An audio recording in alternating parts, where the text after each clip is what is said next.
Let the record show that the regular meeting, May 29th, 2013, has been called back to order and reconvened at 7 o'clock sharp. And we'll begin with hopefully Justin Leopold, a senior at Carter High School. He's going to lead us in the flag salute.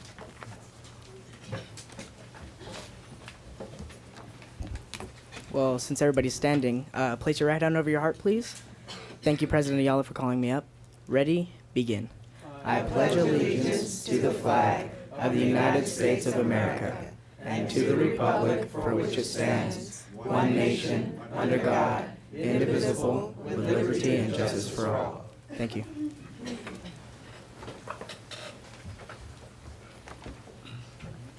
Thank you, Justin. Next, we have a report out of closed session.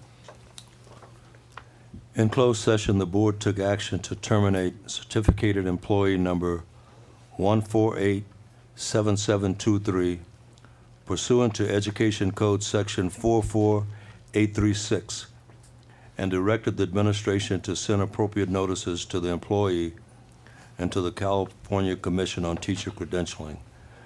The vote was unanimous. The Board of Education accepted the administrative appointment of Ramona Rodriguez as elementary school principal, Garcia Elementary School, effective July 1st, 2013, and the vote was unanimous. Congratulations.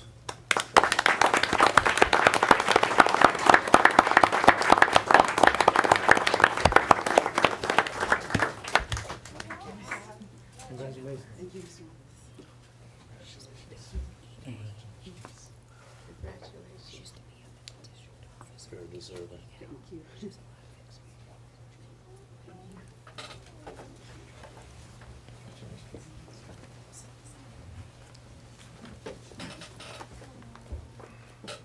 The Board of Education accepted the administrative appointment of Adam Wagner as elementary school principal, Kelly Elementary School, effective July 1st, 2013.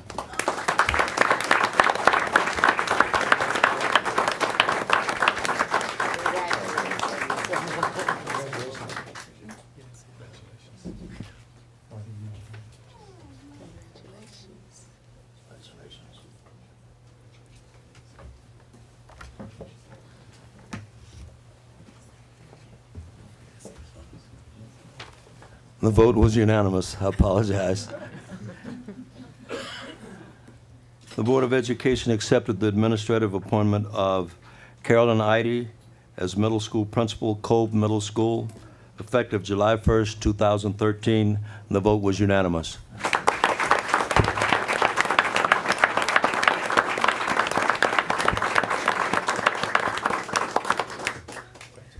Apparently, Carolyn and Mr. Wagner color coordinated tonight. Congratulations. Congratulations.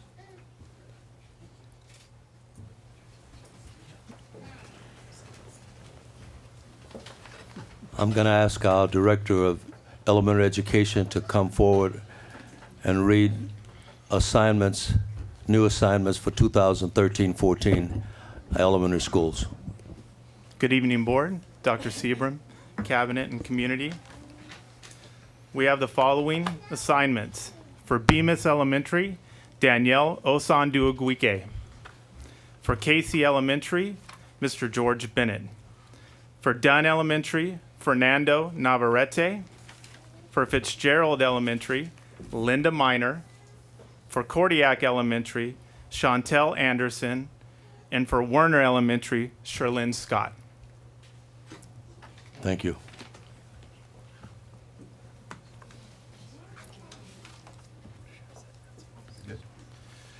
Next, we have the adoption of the agenda, but before I ask for a motion, we will be pulling item reference J11.1 from the agenda. Do we have a motion to accept? Move to accept the agenda as amended. Second. Okay. Martinez, Joanne, all in favor? Aye. Aye. Aye. Motion carries.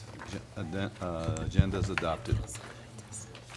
Next, we have presentations.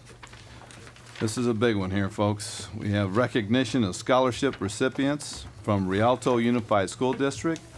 We have our board clerk, Mr. Martinez, and member Joanne Gilbert administering the awards.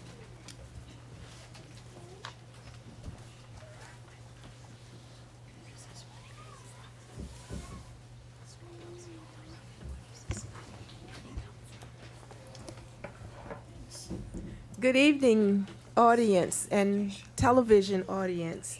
At this time, we would like to honor the recipients of the Rialto Unified School District's 2013 Employee Recognition Scholarship. Students, when we call your name, please come to the podium to receive your $1,000 scholarship. Woo.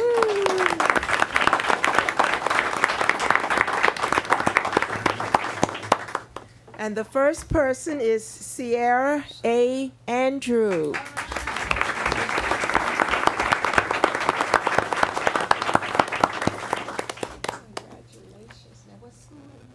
I'm going to UC Riverside. Turn around and let everyone know. I'll be attending UC Riverside. All right.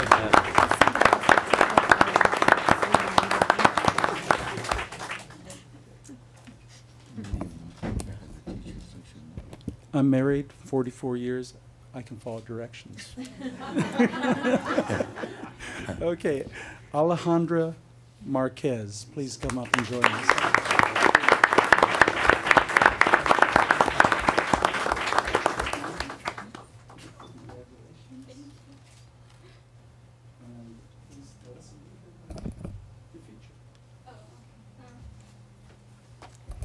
I will be attending the University of Laverne.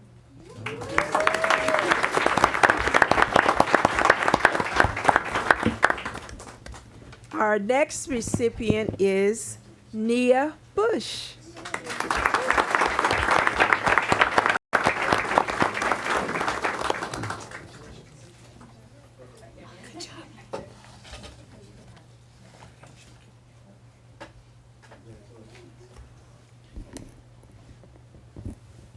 First, I want to say thank you to the Rialto Unified School District, and I will be attending Spelman College in the fall.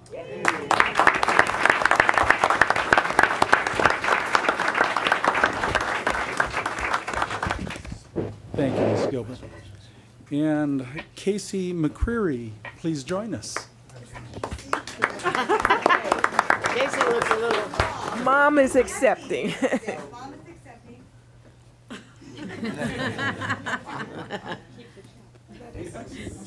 It's never too late to go back to college. No, thank you, but maybe. He is attending the University of Tulsa, and he is still in Tulsa right now because he got an internship over the summer. So thank you very much.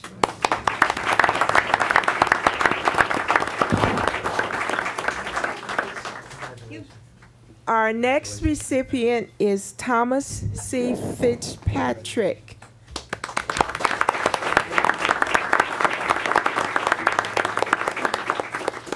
Tell him we said congratulations.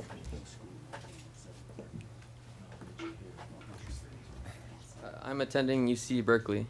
All right.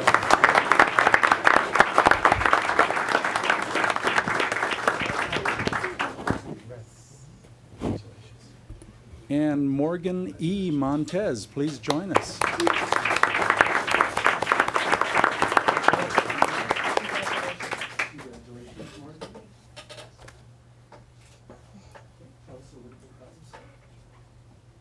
I'm going to be attending Cal State San Bernardino.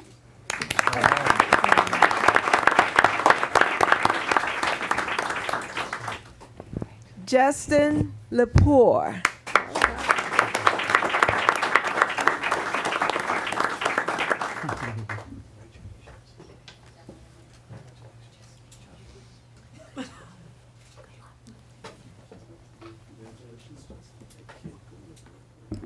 I'll be attending UC San Diego.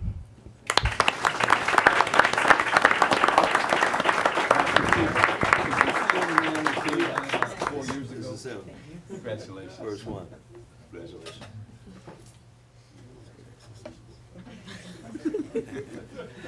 And Marilee E. Taylor, come on down. Thought he looked familiar. Thought he looked familiar, yeah, that's him.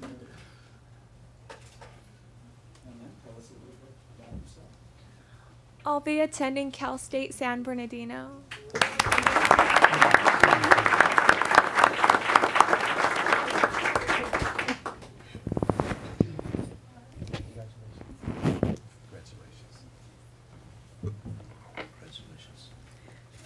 Michael Lepore. All right.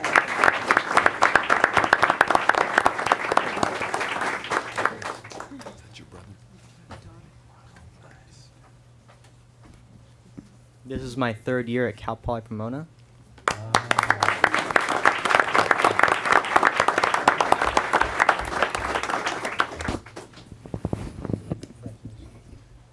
And Teresa Julia.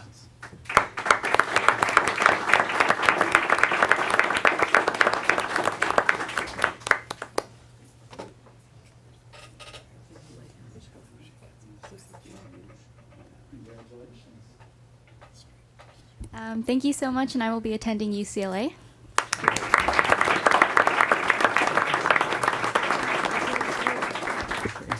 And we'd like to congratulate all the parents as well, and all the teachers for doing a great job. And all these students are family to us because they are part of our staff, for the public who doesn't know that. So it is a great honor to see our staff and to reward our staff family. And I cannot tell you how great it feels and how pleased we are to see you. The entire board is. Thank you for coming.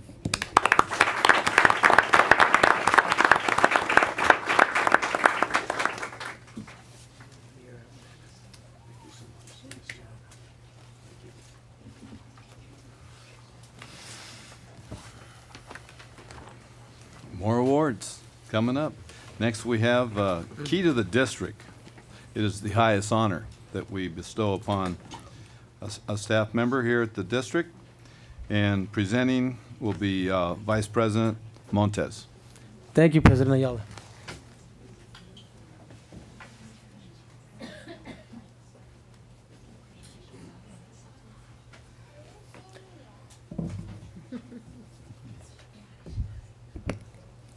Good evening, everybody. Buenas noches. Ladies and gentlemen, tonight I ask you to join me in recognizing an individual who will be receiving my key to the district. If kindness, fairness, and compassion can describe in 2 words, it would be James Nava. Please come on up.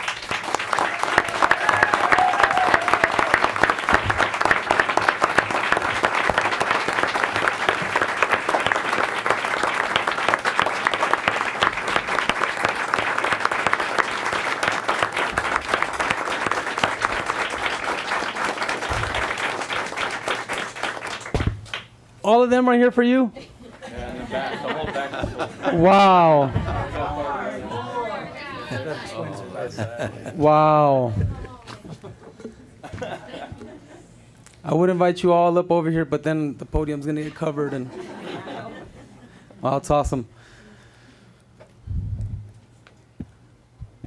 Like President Ayala was saying, the key to the district is regarded as the highest honor that one can receive from our school district here, from our Board of Education. And I just want everybody to know that in selecting Principal Mr. James Nava from Casey Elementary School, it wasn't only my sole decision. It was, in my humble opinion, and the opinion of many others who have been touched by him throughout his career, 20-year career here in RUSD, parents and students. There's a lot of deserving people in our district, and believe me, we're going to get to you guys too. But for this year, I chose to give it to Mr. James Nava, and obviously I didn't make a mistake because you've got more people here for this than for the board meeting. So I just want to read a little bit about Mr. Nava for those of you who don't know much about him. Mr. Nava was born in Omaha, Nebraska. His family moved to Riverside during his teen years, and he graduated from Ramona High School in 1989. When he was 19 years old, he began working at the RUSD as an instructional aide at Kolb Middle School. He graduated from Cal State San Bernardino, earning a bachelor's degree in history. He also holds a master's degree from University of Riverside in education and earned his administrative credential from Chapman University. After college, Mr. Nava began teaching 4th grade through 6th grade for 10 years at RUSD's Boyd Elementary School. In 2003, he was promoted as the assistant principal of Dunn Elementary School. In 2006, he was promoted again as the principal at Casey Elementary School. And Mr. Nava said, "The best part of my job is experiencing how well our students do in school and working with great parents and the education community of Rialto." He smiled, "I've just been blessed." Well, you've also blessed many in the community too, Mr. Nava. So thank you.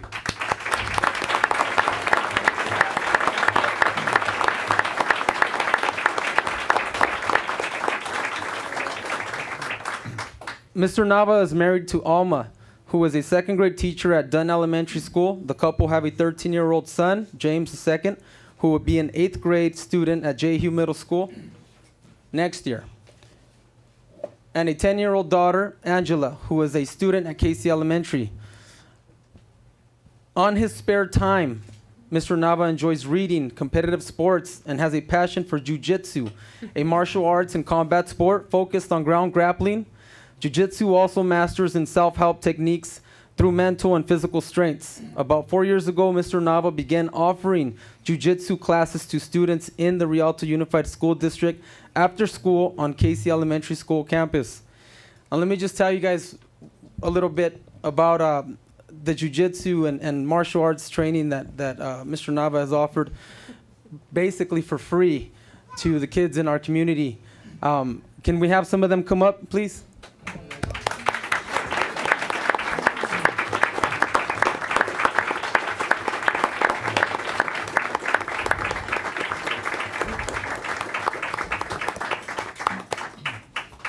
Now these little guys right here might seem small and harmless, but I'll tell you one thing. I've been to their trainings, and they don't mess around.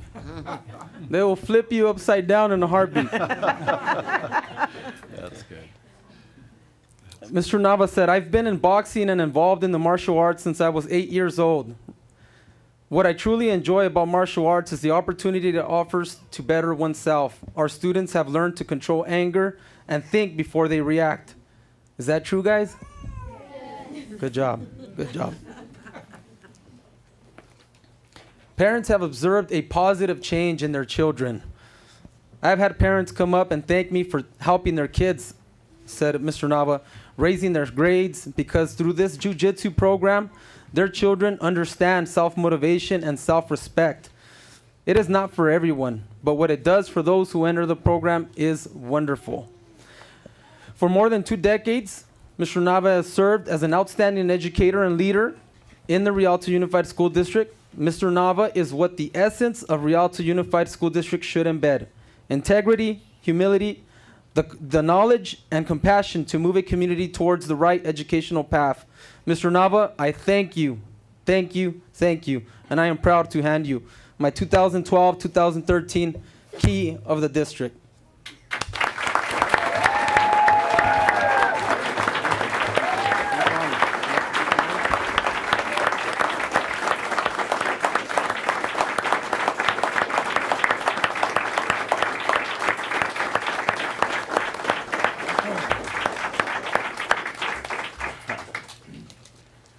I actually prepared something this time. As you know. Anyways, I wear my emotions on my sleeve, and so I did prepare something. Before I start, though, I do want to wish Tom Bashaw, our EA over at Dunn, who had open heart surgery this last week, well wishes and our prayers. As I began to write this, write what I was going to say tonight, I began to think about what a key represents. To me, it represents an object that allows you to open doors, which lead to places and ideas that change lives.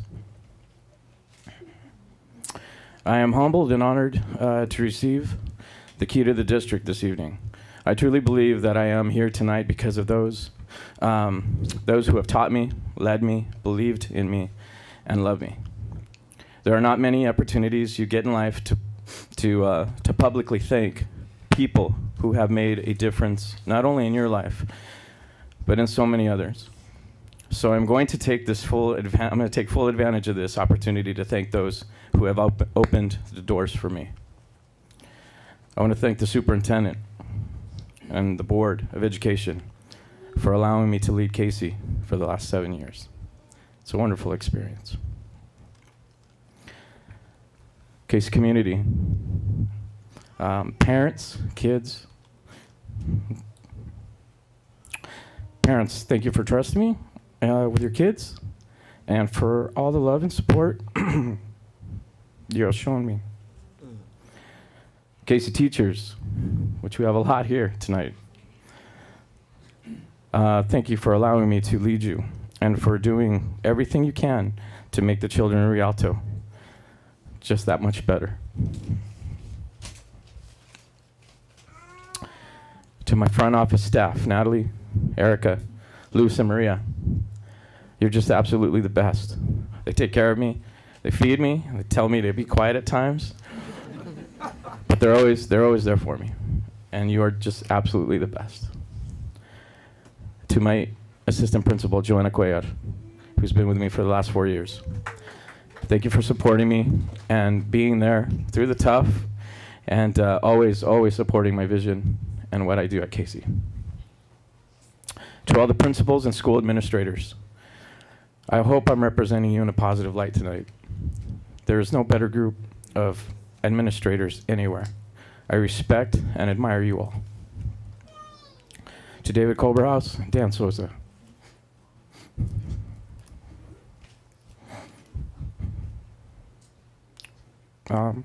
Thank you for being my wise counsel and more importantly, my friends. To the Sixth Sense and Arte Suave martial arts family. There's a ton of you guys here.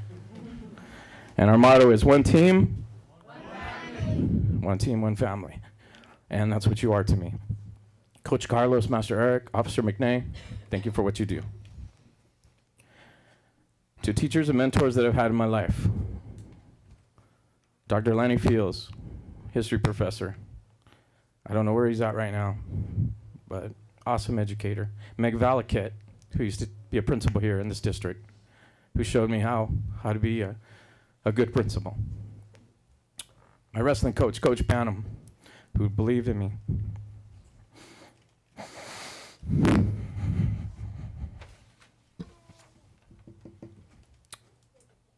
And to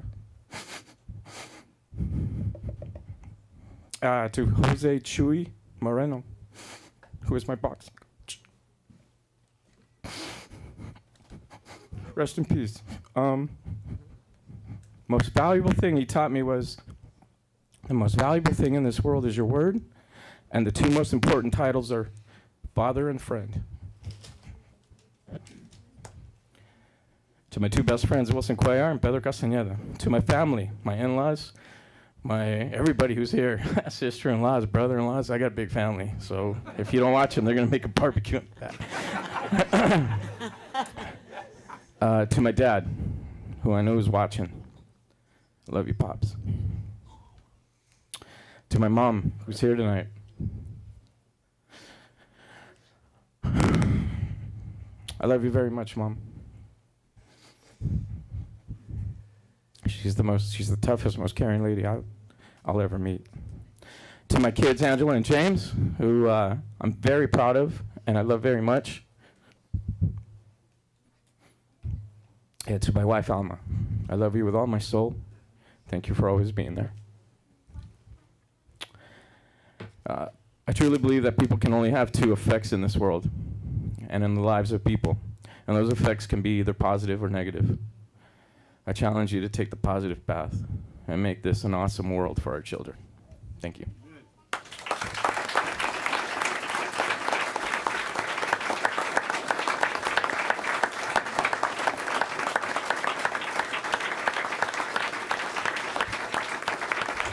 Could I just ask one favor, Saida? Could we take a picture with Mr. Nava, all the kids and the coaches first? Then we'll get the teachers and family. Just 1 second. Here in the front, please.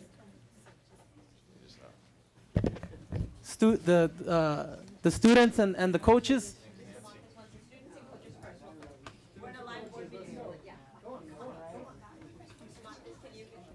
Don't go anywhere, family and friends, because we're going to get you guys next.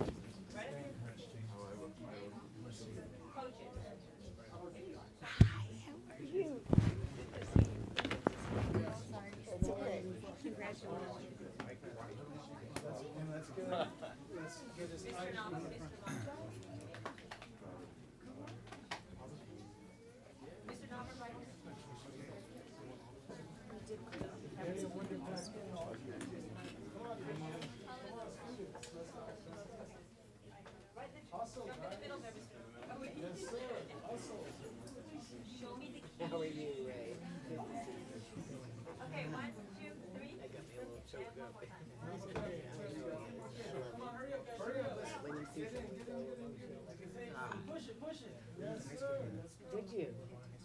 In Riverside? Cool, I used to live right down the street from Walmart. Many years ago.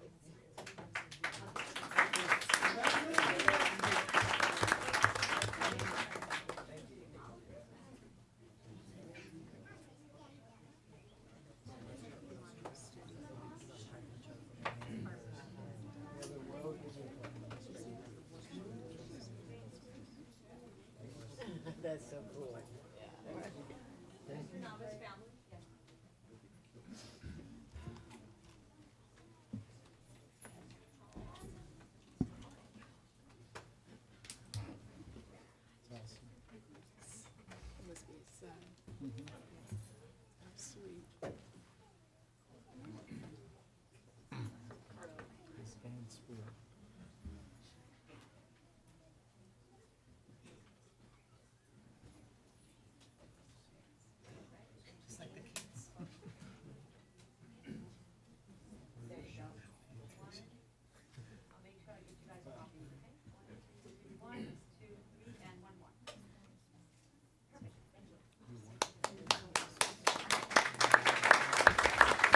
I know I'm dragging real long, I'm sorry, but can we get one last one with your staff?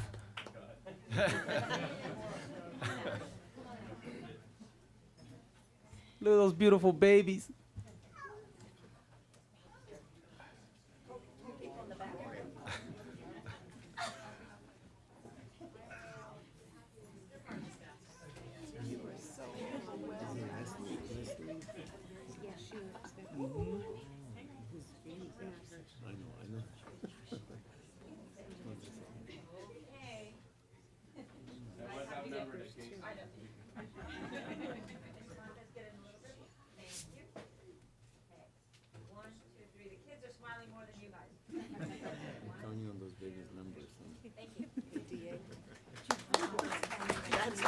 Thank you, everybody. Thank you. Thank you, Saida. We're counting on those babies.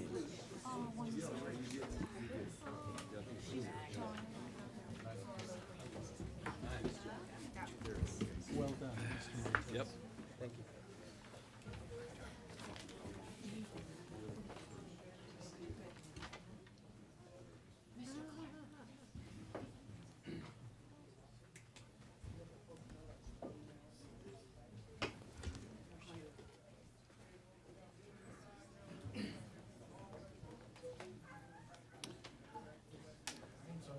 Next on the agenda, we have District Teacher of the Year. Teachers. Well, we can put an S on it. Presented by Ms. O'Kelly.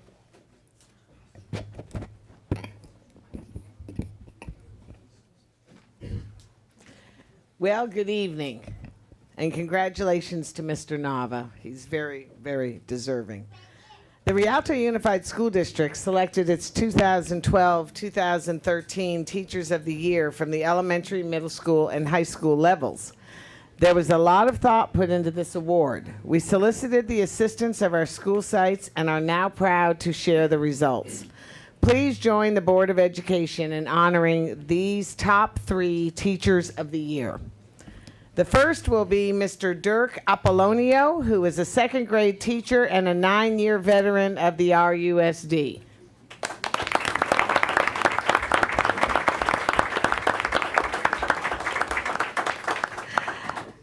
Mr. Vince Rollins, principal at Curtis Elementary School, stated, "The Teacher of the Year from Curtis Elementary School is one of the most dedicated people I know. He puts his all into each of his students and always strives to make his teaching match the needs of every student. Throughout his years of teaching, he has touched hundreds of children from all backgrounds, abilities, and ages, making them all feel welcome in his class.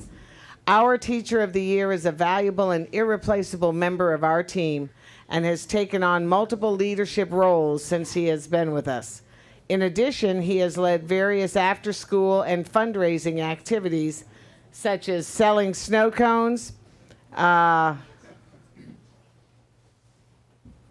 developing a computer lab, monitoring web-based interventions, and pulling the occasional prank on his colleagues. The staff and students at Curtis Elementary School are fortunate to work with and learn from this year's Teacher of the Year, Mr. Dirk Apollonio, also known as the Snow Cone Guy. Congratulations.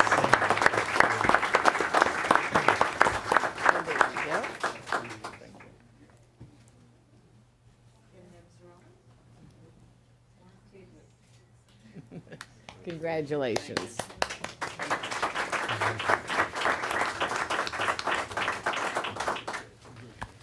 The second Teacher of the Year honoree is Mr. Mark Clark. Oh, Mr. Clark. 6th grade teacher at Rialto Middle School. He is a 21-year veteran of the RUSD. Mr. Arnie Ayala, principal at Rialto Middle School, said, "I have known Mr. Clark for 3 years. He's a member of our leadership and instructional teams. Mr. Clark exemplifies the best of Rialto Middle and is an exemplary candidate for the California Teacher of the Year program. He consistently demonstrates loyalty, respect, and care for our school, students, and community.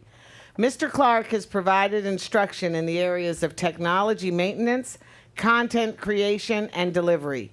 He volunteers his time by maintaining our eChalk school page and attends school site events.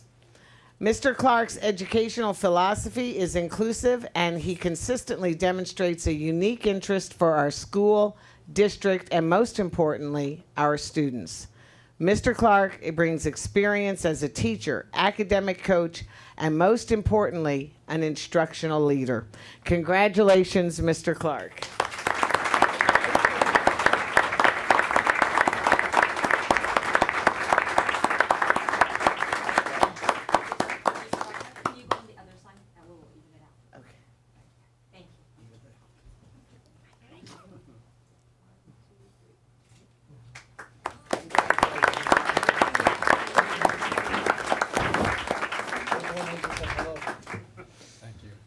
Our third Teacher of the Year is Commander Sandy Ambrose Jones, 9th through 12th grade teacher at Rialto High School, who is a 9-year veteran of the RUSD.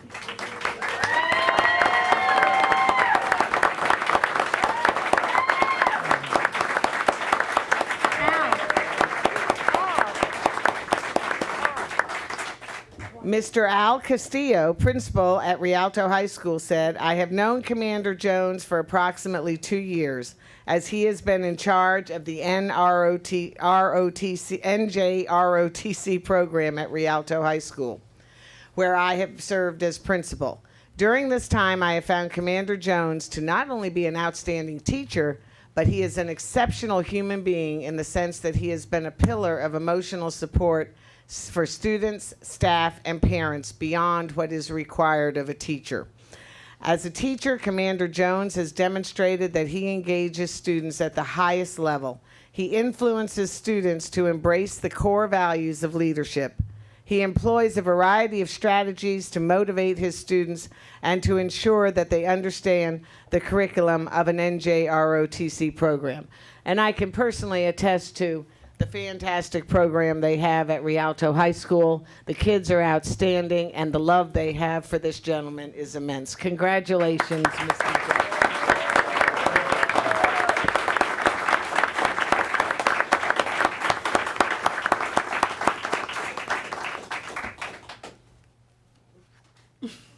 Okay, we're gonna get this ordered. Yeah, okay. There we go. 1, 2, 3. Thank you.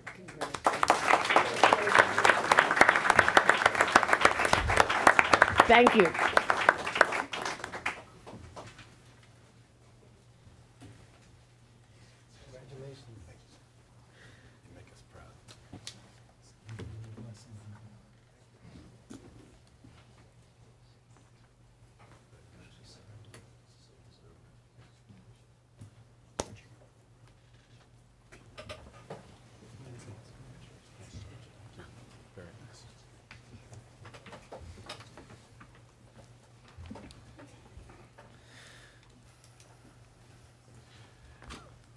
Next, we have Cal RTA grant recipients.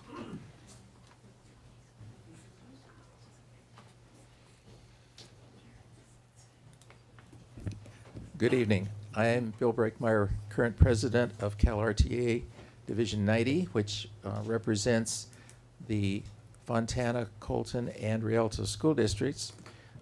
You may remember seeing me a few years ago when I was here, and it's a pleasure to be back. Each year, our division, which is made up of retired educators, has two purposes. The main one is to support the retirement of teachers, retired teachers, but we also feel a vested interest in the classroom, and we raise money each year to present teacher grants that will help current teachers give a worthwhile educational program to their students. This year, we are very pleased to announce 5 teachers who have received grants from us. 4 of them are here tonight. 1 is not because of conflict, but I will read all 5 names to you. The first one is Cynthia Diaz from Cole Middle. Please stand.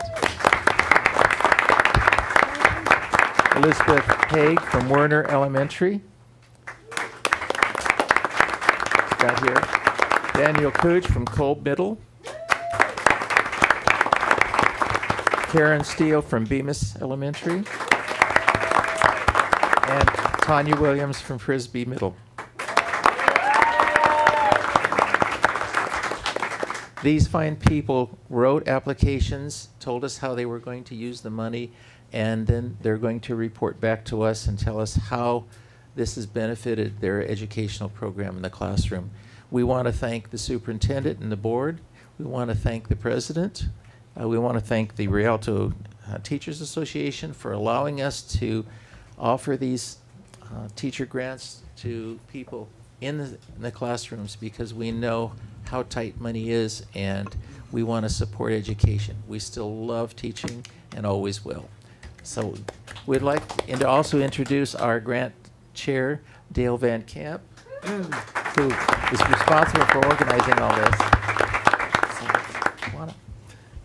So, can we have a picture of all of them? Yes, come on up together. You can have a picture of them.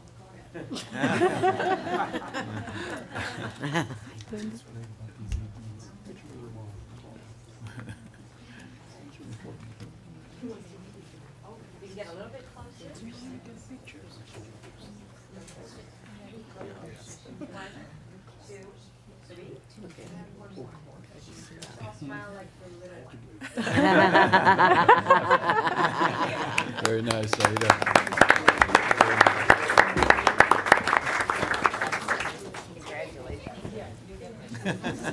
You're sparkling. It's okay, thank you. Thank you so much. Thank you so much.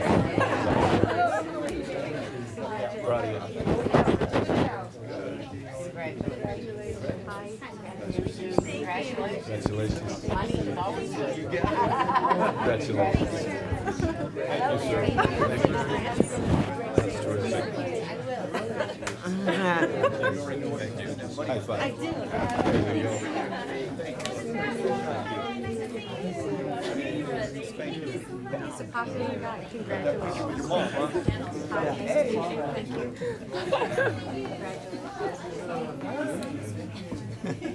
You a good handshaker? Yes, you are.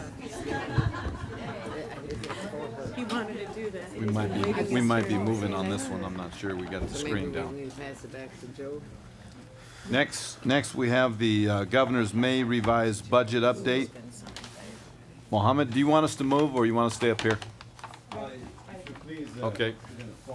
Okay. Easy for you to see through.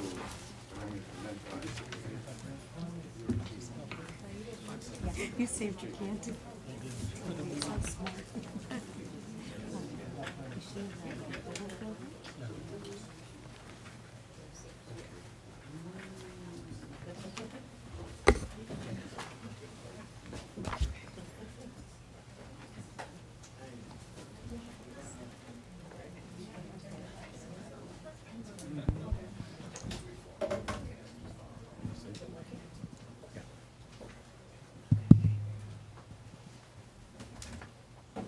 President Ayala, board members, Superintendent Dr. Seaboom, Superintendent Cabinet, and staff. Tonight, I'm bringing Governor's May revise for the plan presented for fiscal year 13-14. Sorry. Can we turn? Sorry. Okay. The plan, I'm fine, thank you. I'll read it. Because it's a small print, it's hard to read. The governance releases a plan for next year on May 14 for next fiscal year plan. Again, this is a governance plan again, it's not been acted on by the legislatures yet.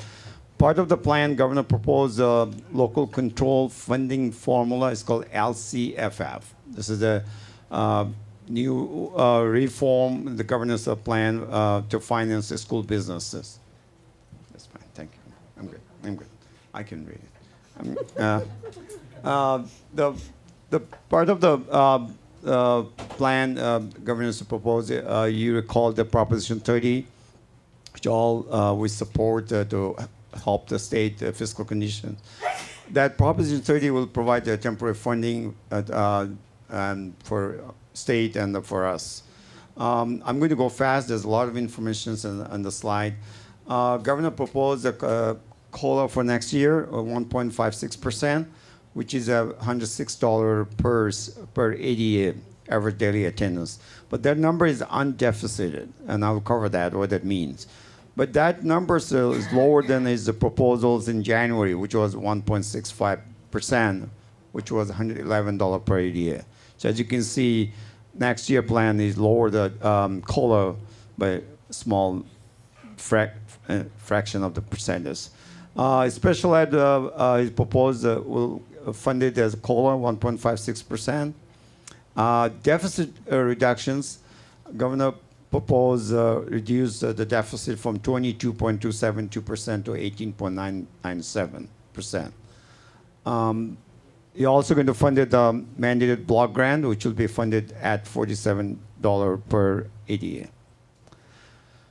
Part of his plan, as we all know, the federal programs are being proposed to cut. So Governor plan reflect a reduction of 5 to 5.5% funding cut for all federal programs.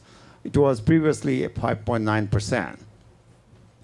Governor also projected a slower growth, although we know economy is getting better every day, but his projections reflects slower growth for next year. Part of his proposals, Proposition 98, it will be funded additional $2.9 billion this fiscal year as a direct result of the Proposition 30. All the capital gain, personal income tax we paid by the taxpayers. The part of his proposal for next year, it dropped in funding by $941 million. Again, it projecting a slower growth next year.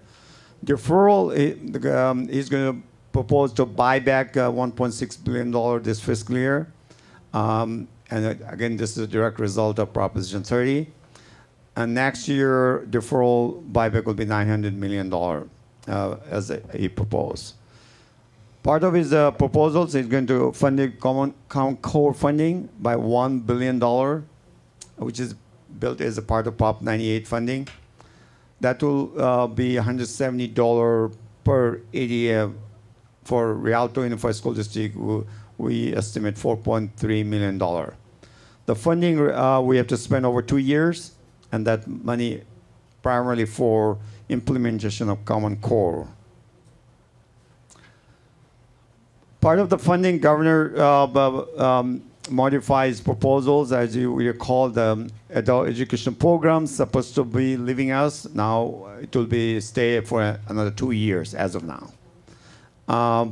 Funding also remain part of the Tier 3 flexible programs. They remain as a flexible, meaning you can use those program funding for any educational purposes. The part of his major reform, school finance, we call LCFF. Governor proposed the next year total of $1.9 billion increase of funding for schools. Also, he's part of LCFF. He's going to fund it COLA from 1.65% to 1.565%. This LCFF is not a one-year plan. It's the implementation over next 7 years, beginning fiscal year 13-14. Part of his plan, as a LCFF funding will be full implementation will be by fiscal year 2019-20, which is 7 years plan. Again, this will be based on 2013-14 we call base grant, and which includes COLA. The breakdown of the funding is listed next bullet, K3 6441 and 46 6538 and so on and so forth. Continue to the part of his proposals, the government plan on the LCFF, the 3 different categories. It's called base grant, supplemental grant, and concentration grant. And it's a lot of information. I'm going to go fast. And this presentation will be available this website, so you can read everything what I'm presenting tonight. Part of his proposals also class size reductions, K3, will be funded at 11.23% of the base grant, which is K3, that number, 6,441. So he's funding at 11.23%. But one of the conditions of the funding is we have to maintain the class size 24-to-1 ratio by 2019-20. What that means, every year, the percentage of the funding government is going to give us over the next 7 years, we have to increase our class size. By 2019-20, we have to maintain 24-to-1 ratio. So our class size reductions has to stay at that 24-to-1.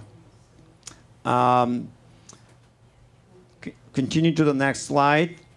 Career Tech program will be funded at 2.8%, grade 9-12 base grant. Home to school transportation funding and targeted instruction improvement grant funding is not part of the any one of those 3 categories that the governor called their add-on. That means they'll maintain their funding as how it's funded now. But this funding is still called flexible. That means we can use as program funding for any educational purposes. Part of his plan is special ed. Part of his plan is special ed, child nutrition program, QUIA Qualified Education Investment Act program, after school education and safety program, and other federally mandated programs are not included in the formula. What that means, these programs sustain how it's been funded, and you're going to maintain the funding level and continue to stay, program will sustain. The key elements of his proposals, all the traditional so-called state categorical funding, they'll be gone. RUSD, Rialto Unified Schools, are currently receiving $20.2 million categorical money, state categorical funding. That they're about $751 per ADA. So there will be no more state categorical funding if LCFF get funded and acted by the legislators. Now, all this thing, what does this mean to Rialto Unified School District? Part of the, we are not, again, you heard me saying the LCFF is simply a proposals by the governor. It's not enacted by the legislators yet. They still have a time until June 15, all the way to June 30th. So we are looking at the part of government proposal. If COLA get funded, we're going to get $106 undeficited money. Deficit factor, there's a two deficit factor. Governor proposed 18.997, but again, our county schools does not recommend to use this lower deficit, and because they believe the governor is too optimistic. If we do use the lower deficit to help our maintain our fiscal solvency and maintain our fiscal conditions, then is require contingency plans adopted by the governing board. Net funding COLA estimated 2.19. If we currently using 22.272% deficit factor, this is the current deficit factor right now, and this deficit we had last couple of years. But the governor proposals is 18.997, which will give us additional difference between 2.1 and 5.8. So we'll get additional funding because of the lowering the deficit. The special ed will be going to receive a COLA. That means that we're going to get additional amount, little over $161 additional funding. The mandated block grant will also getting additional funding. $47 per ADA, we're going to receive a little over $400,000. Again, we're calling it the proposals. LCF funding, RUSD share of the funding. If we get funded year one, we're going to receive $10 million. This will be a lifesaver for Rialto Unified School District when it comes to fiscal solvency. You see in the article I shared with the board this in closed session. The Senate Budget Committee proposed delay implementation of this for following year. So everything is still in discussions. Now, under local control funding formula, which is governor's proposed, we are. I give you the best case and the worst case. The best case scenario is we're going to get $2.1 million under the traditional, not the LCFF. If we just use the higher deficit, we're going to get additional $2.1 million funding because of the COLA. But if we use the best case, which is the lower deficit, we're going to get $5.8 million, which is 18.97%. The deficit makes the difference. The next bullet, your 13-14 local control funding formula, you heard me saying we're going to get additional $10 million funding because that's the governor's proposals. Part of this funding will be restricted to be used for English learners, free and reduced, and foster care students. So there's conditions, even though we're calling, you may heard this are all unrestricted, free, available money. They're not 100% free and unrestricted. There, part of them restrictions is coming with the funding governor proposed. Again, the bottom line, if LCFF is get enacted by the legislators, again, they're not acted on. The base revenue limit funding and funding for more than 40 state category programs will be eliminated. Is that gone? Now, here's the bottom line. What does all this mean for Rialto Unified School District when it comes to a multi-year projections? as you know, we're approaching close to the end of the fiscal year. We have to adopt our next fiscal year and subsequent 2-year plan. And the plan now, we're going to take to the board on June 26 for adoptions. The reason we're waiting until June 26, we hope the LCFF will get funded by June 15 or prior to June 26, so we can bring the, not the worst case, the best case. If you look in the worst case scenario, I'd like to draw attention to the board. You can see where we stand as of May 29, the current deficit to our unrestricted general fund. This number also reflects the resolution board you adopted February 27, part of the non-negotiable cut, not all. We're still working on others. Negotiable cut is still ongoing, negotiation going on.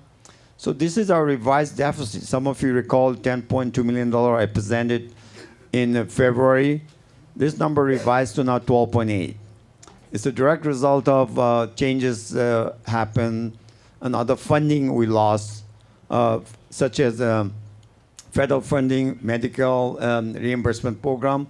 Now federal government saying they're not going to fund it at the level we assume is going to be funded. So there's a lot of things changed since January until now that reflect this number.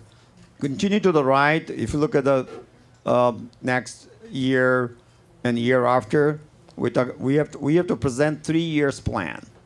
Although governors only present 1-year plan, we require 3 years. So you can see the deficit, our budgeted operating deficit, that drive our fiscal solvency. So as you see, I level this as a worst case scenario. This will not sustain our fiscal solvency. We're in trouble if this is the plan we're going to take for adoptions. Continue to the next chart. I'm giving the best case. The best case scenario is not the LCFF. It is simply lowering the deficit and COLA being funded. If you look at this chart, again, I would like to draw your attention. The numbers are slightly different.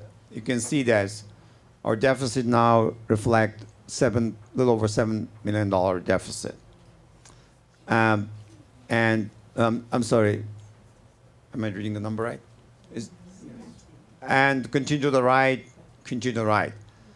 So you can see we are, even on the best case scenario, is district look fiscally sound? Answer is no.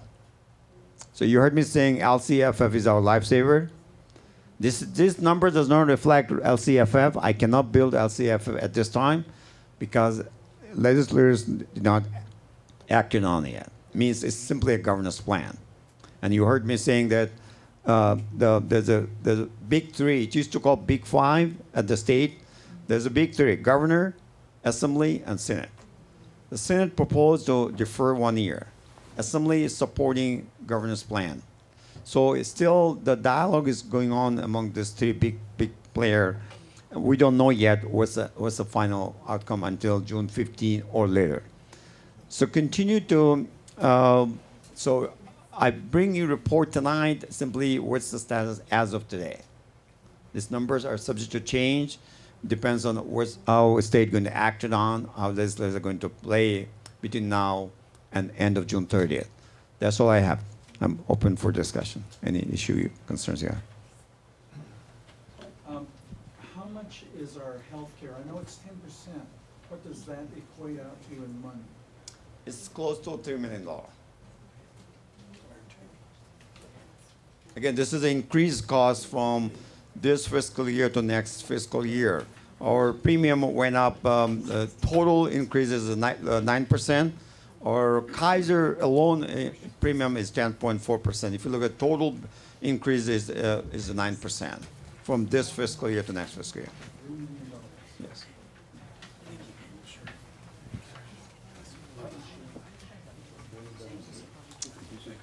Thank you very much.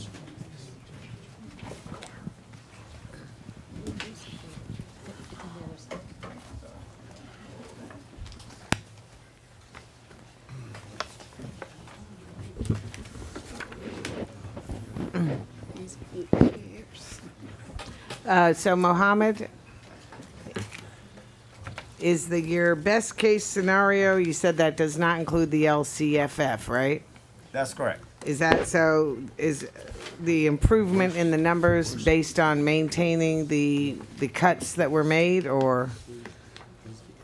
It's a combination of lowering the deficit, 18.997% from 22.227 COLA, and part of the cut we built into the budget. Those cut we can account it for. Okay. Not all. If you recall, the February 27 resolutions call for $10.2 million reductions. Out of 10.2, 9.5 is negotiable, and we're not near anywhere reaching an agreement on those numbers. Okay. Just for information, there's a lot of information. You almost need a PhD to understand all the numbers and the acronyms. But to offer a little information here, the board's going to have a workshop, a budget workshop, which I believe it'll exist between 4 to 8 hours, a session that, we won't come out experts, but we will have greater opportunities to learn so that we together as a group can make decisions that benefit all. If I may, just to remind board, you are not proving anything. This is simply an information to tonight to the board. Just bring you up to date with what's going on. Thank you. Next, we have no other questions. Move on to the superintendent's report.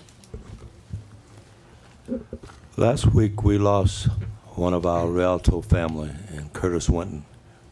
And personally, I would like to thank all of our board members and all of our staff and teachers who attended the services today. And I'd like to ask Robin to give a response. Thank you, Dr. Seabram.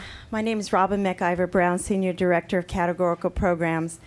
And tonight I'm wearing two hats, one as a proud member of the Rialto Unified School District and also one who has known Curtis Winton for most of my entire life.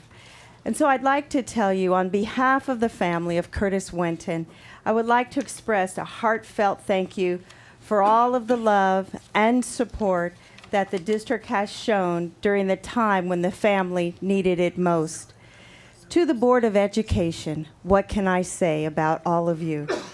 Thank you for taking the time out of your very busy days to share in the services of Curtis Winton. His wife deeply appreciated your presence. To our superintendent and our leader, who not only talks the talk, but walks the walk. Dr. Seabram, thank you so much for leading us and being the kind of person that you are. To our cabinet members, our directors, our REA president, who was even in attendance, and staff, you are more than just co-workers today. You represented a family, the RUSD family, that time after time is echoed by our board members and superintendent. To the PDC family, and those under the direction of Peggy Wheeler, you were the closest neighbors of the Parent Institute for several years, and I am sure daily he made it known, Curtis made it known, that he was in the building. So to you, I have to say a special appreciation to all of you. And in closing, to the Rialto Unified School District, your display of love today will surely never, never, ever be forgotten. Thank you.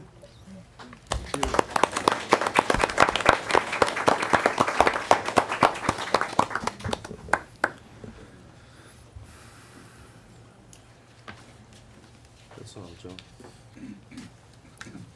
Just a comment here. It's been brought to my attention, Mohammed, going back, turning one page. This budget session that we may have, well, we are scheduled for in July, I believe, 31st. That's correct. maybe we can invite CSEA and REA to join us. Yes, we can. And, you know, together we can, because you can see it can get complicated, and together we'll figure it out. Sure. We can do that. Terrific. Thank you. Next, we have a public hearing. Okay, comments from the floor. At this time, any person wishing to speak on any item not on the agenda will be granted 3 minutes to make a presentation. Dr. Wallace? Yes. Gabriela Hernandez.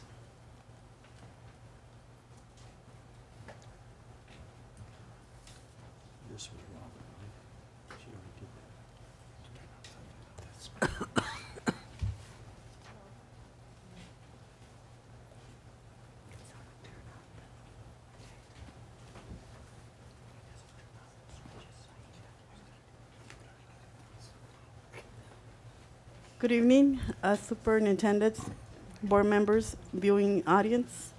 My name is Gabriela Hernandez. Single mother of 4, 3 boys and 1 girl. My boys go to Myler High School. One of them is going to graduate on June or July the 4th. The 16-year-old, what can I say about him? He was really defiant a little bit. I didn't know what to do with him. I would pray to God, like, one of these days he's gonna, stop being a follower, a leader. And finally, he got into a class at Myler High School with Mr. Larry Osman, CNC machinist.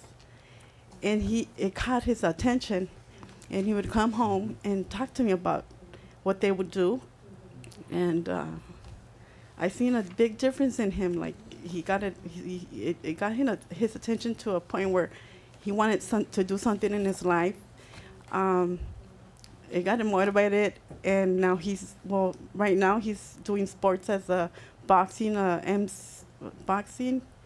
Right now, he wants not to just stay home, and he comes home and he tells me, Mom, they're gonna close the class. And he sounded really bummed out. Now that I'm interested in something, he says it's gonna be shut down. And I'm like, don't worry, if it gets shut down, then you'll be able to do something else. Which this teacher seen him that got interested in it, and called a friend and told him he could go view his, I think it's a company of machinists, to see what they do and stuff like that. So, and even the guy mentioned to my son that he might even get a part-time job for the summer as a machinist.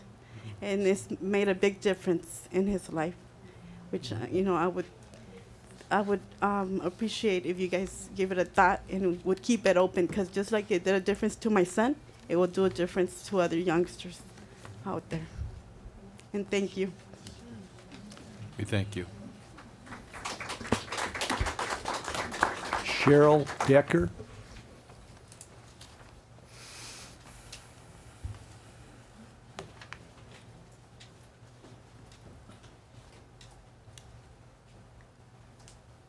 Good evening, Dr. Sebrin, board, cabinet, and audience. Excuse me, I'm going to read this.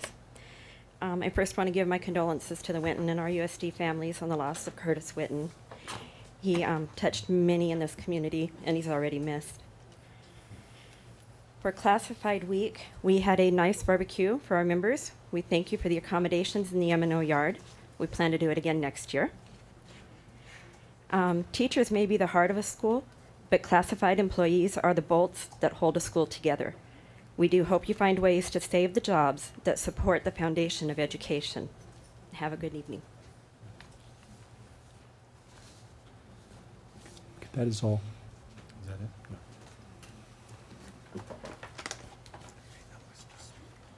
Next, we have comments on the agenda. Any person wishing to speak on any item on the agenda will be granted 3 minutes to make a presentation. Dr. Wallace? Yes, one. One. Barbara Horzen.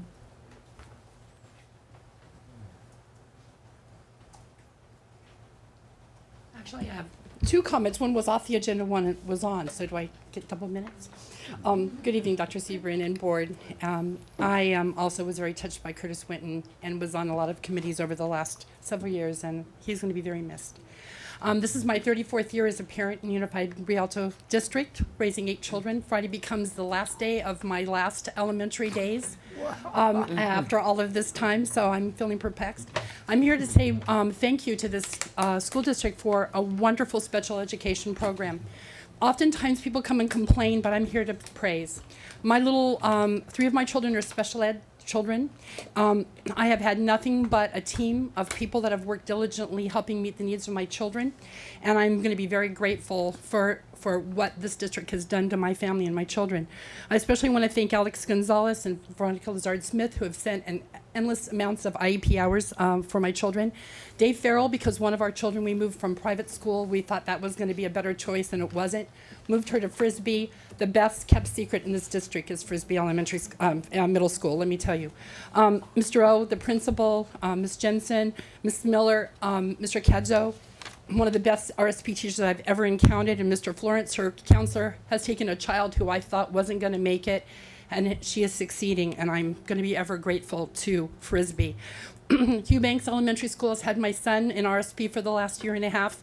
Mr. Stewart, what can I say about him? And Ramona Rodriguez, they have a team, have transformed. My son was a non-reader when he went there. Lindsay Dennison took him on. He's now reading at a kindergarten level, and we thought we would never see that day.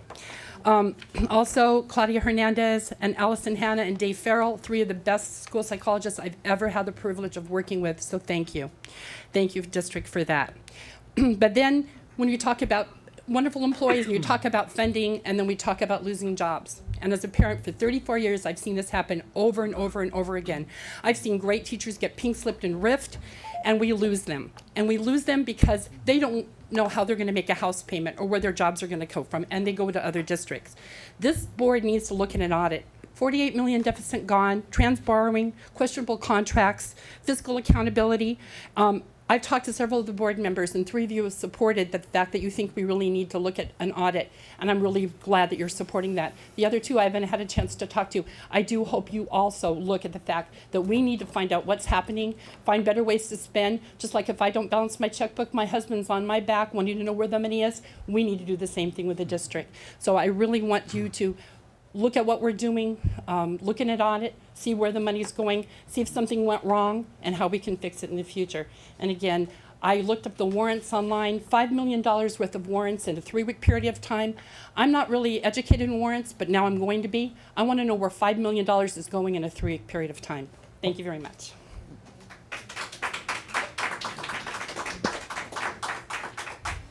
That's all. Okay.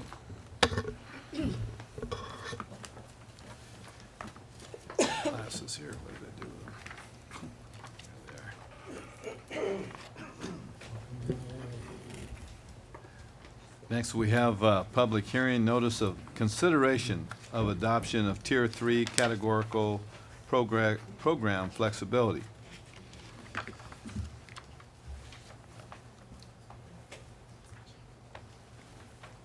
Okay, I'm just reading that. And D, public information and correspondence. High school graduations will take place on Sunday, June 2nd, 2013 at the AEG Citizens Bank Arena in Ontario. The times are as follows: Rialto High School, 10 o'clock a.m., Eisenhower High School, 1 o'clock p.m., Myler High School, 4 o'clock p.m., Carter High School at 7 o'clock p.m. And this is also a reminder that the next regular meeting of the Board of Education is scheduled for Wednesday, June 12th, 2013 at 7 o'clock p.m. here at the Dr. John R. Casalunas Educational Center. Next, we have the consent calendar action section. All matters listed under the consent calendar are considered by the Board of Education to be routine. Question for, I guess, Sharon Flores or Mr. Islam. J11, are we supposed to take separate action on that? You're correct. It is because a public hearing. require public hearing and board need to act on right after public hearing on that Okay, resolution. we need to back up a little bit. J11? Yes. Okay, what we did is we pulled that item, correct? No. That was J11.1? 11.1 is. Oh, it's what we're 11, for. excuse me, 1 and 11, that's the difference, okay. So, did I overlook something here? I thought we were on consent calendar. Is that a discussion action? I don't item? see it anywhere here. It's not listed as Usually, discussion a action. public hearing, it's not listed as action or separately. In the agenda, we're typically used to having something that will guide us through this. Typically, we open a public hearing for comments, and if there are none, then we close it and take action on that one item. That's typical. But we of take what happens. action when we get to discussion action items, right? It's not listed It's as not a listed there. as a It discussion. has to be a Yes, it separate is. Is it? The Okay. board, may I apologize? Please, please. You open the public hearing, then you close the public hearing. You can take the actions when it's in discussion and action item. Gotta allow for the Well, public yeah, why don't we do hearing. that? So I'll continue reading that. Okay, there will be no discussion of these items prior to the time the board considers the motion unless members of the board, the administrative staff, or the public request specific items to be discussed and/or removed from the consent calendar. So do we have a motion to approve consent calendar items reference E through I? So moved. Mr. Martinez. Do we have a second? Second. Okay, Ms. Gilbert, And I have discussion on 5 and 6. On 5 and 6. H 5 and 6. H 5 and 6, okay. Before we get a vote, final vote, let's discuss H 5. Okay, I'm looking at H5, and I really do not understand why the original amount that was approved was so far off. The amendment nearly doubles the original cost. I mean, how reputable is this company if their estimates are completely inaccurate? What quality control measures are needed? Why are additional service trips and tests required due to the use of smaller batch delivery by the contractors? And what does smaller batch delivery mean? My husband is a contractor, and he cannot change his original amount unless he's doing additional work, and that the person has requested. So I mean, we're going from 48,000 to 83,000 on this item. So that seems like they didn't. Either they gave a horrible estimate or something. Mrs. O'Kelly, this is not contractors. It's required by Division of State Architect. It's a state agency, and they required to do additional work that cause additional funding to go back and I'll refer to. I have my Bill is here, my director of M&O. Maybe he can give you a little more detail. What caused the additional worker required by the Division of State Architect? Hello, everyone. Good evening. We had an issue out there specifically at the Culinary Institute where we had a concrete pour that was late with the second pour. So there was a lapse in time that went over the amount of time that was needed to be able to re-pour and be able to have that certified. That was a big portion of this Wouldn't issue. that be their fault? We are back charging them for some of these items right now. We're reviewing those items, and we're going with Mr. Byerly, and we're back charging the contractor through the construction manager. But some of these items were actually required by DSA to be done. And that also has to do with the way the contractor mobilizes and remobilizes, and that has to do with the construction schedule. Where they stay within the construction schedule, we have to come back out and have the inspections done. So most of it is caused, basically most of it's required by the Division of State Architect. But why wouldn't that have been included in the original cost? Well, the original cost estimate sometimes has to fluctuate based upon the construction schedule. And so there's issues there that we are dealing directly with Byerly on, and also the inspector of record. Okay, and I can understand all that, but if it's due to a poor timing on the concrete pour, are we going to get back our There- $35,000 that he's charging us? There were numerous issues that we had to deal with. It wasn't just the concrete pour. Who's the construction management helping us with this? It's Ledesma and Meyer. And so of this additional money that they're requesting, how much will be coming back to the district because of their fault in Well, it? a certain amount of that has already been figured in. So a lot of these costs are just required by DSA because of the field engineer's reports. So there's not much we can do about it. We're restricted to DSA and what they require. But we also had good faith with the original contract that That's correct. they wouldn't screw up, That's to put it correct. bluntly. That's correct. And we are dealing with, with John Byerly, according to what the original project estimate was. Okay. That was an issue.